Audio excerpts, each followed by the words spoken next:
toată județa să.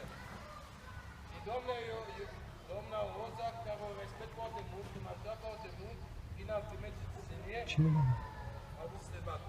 Doamna Roza... Cristi, ieși afară și provocă-mă că nu am filmat. Eu mai citat cu ăsta, mă.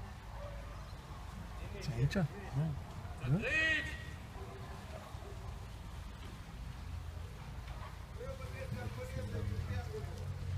Să trăiesc PSD!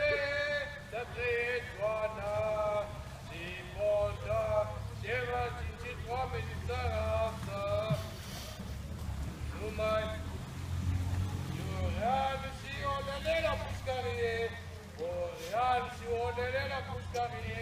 I-au furat județul ăsta la pușcărie! Oleleșu! Ioran la pușcărie! La pușcărie!